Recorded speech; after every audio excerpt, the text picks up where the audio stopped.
Presented by Monadic Music.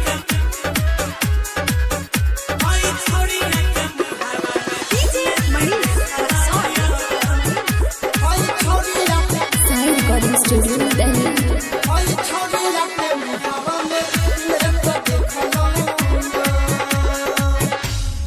हाँ 4 बजे भोर भूस खारी वाला घर में छौरा रहे ऊपर छौरी रहे घर में यारा अकेला के सुतल रहे अपना जर में सुतल रहे जर मेरे भोर के पहाड़ में जाई है जब हम खेत देखलौ हे पायलवा के मुहावा में लेत देखला हई छौरी के मुहावा में लेत देखला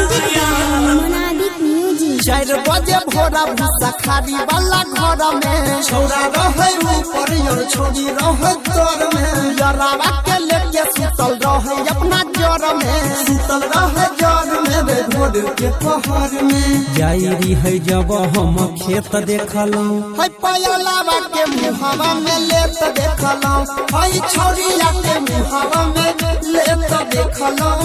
यो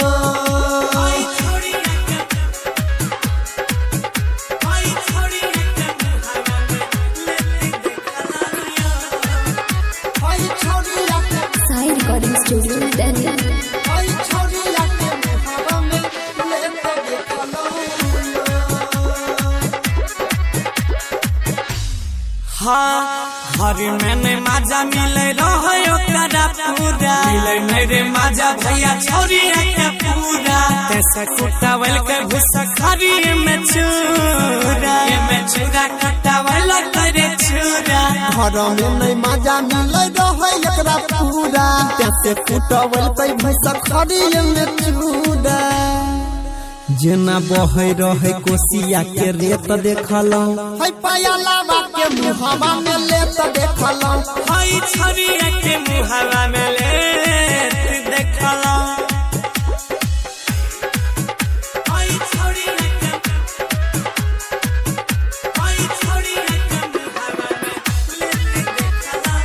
हई छौरिया के Sai Recording Studio, Delhi. हई छौरिया के मुहावा में लेत देखलौ हाँ छौरा रहे जोश में रे झाड़ दलकै गरमी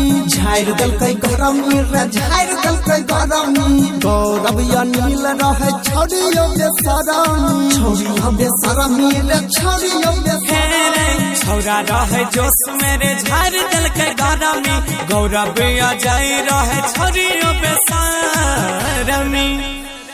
अमर आयुष्मान के लेत देखलौ हई छौरी के मुहावा में लेत देखला छौरा दल के चॉकलेट हमें लेत देखला